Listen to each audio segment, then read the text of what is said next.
Hey guys, Justin here with Gear Shack. Just want to bring you a quick overview of the Fenix E12.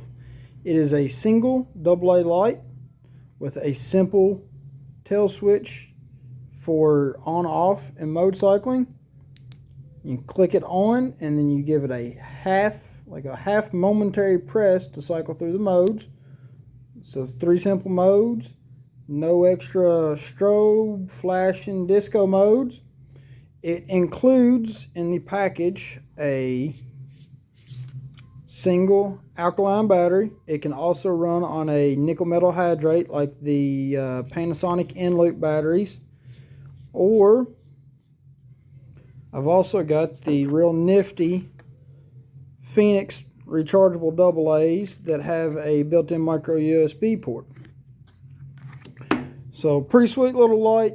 Does not have mode memory, which means it always starts in its lowest mode. So whenever you turn it on, it's going to be in its low mode, and then you're just going to half press it to cycle through your 3 modes.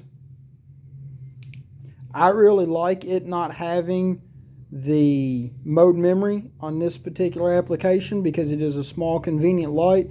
As you can see, I've put a bright orange lanyard on here, and this is my nighttime light at the house. So I keep it on the nightstand. I get up in the middle of the night, I need to go check on something, what have you. Kids have dropped something. I can turn it on the low mode. It's not going to be on a high mode. Don't have to worry about blinding myself. It's real convenient. It's also great to keep in your hiking pack or kit. That way when you wake up in the middle of the night, you can turn on that light and you don't have to worry about getting a real harsh glare from a high output light. It does use what they call a tier optic, a total internal reflector. The tier optic gives it a nice cross between spot and flood. It's a real soft transition without a really well-defined hot spot. It doesn't really show up too well here. There we go.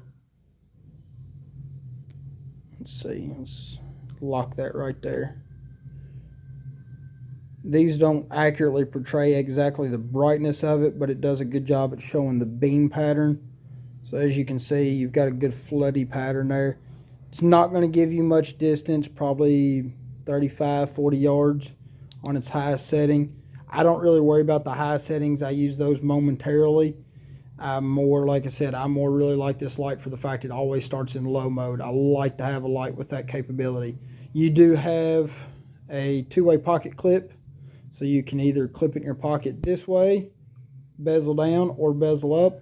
A lot of guys like to run this on their hat. It will work on your hat bill, depending on the thickness. I have seen a few bills where it's pretty thick and this clip spreads out quite a bit, but it's a real strong spring steel, so it comes back, but it doesn't really sit on it the best. Thinner hat bills, it does work pretty well on.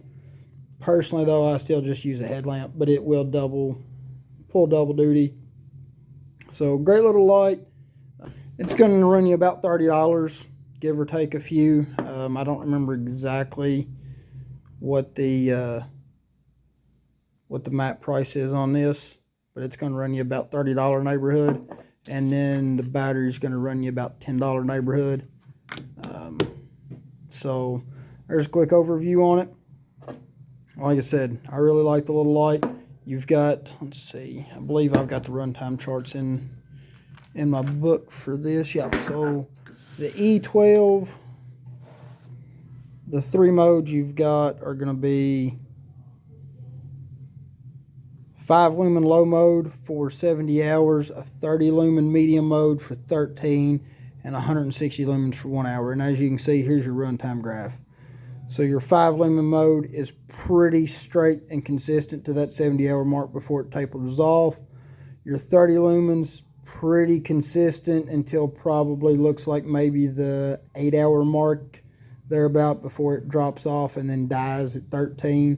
And then your 160, fairly short time period, probably 15-20 minutes, and then you steep taper down to an hour.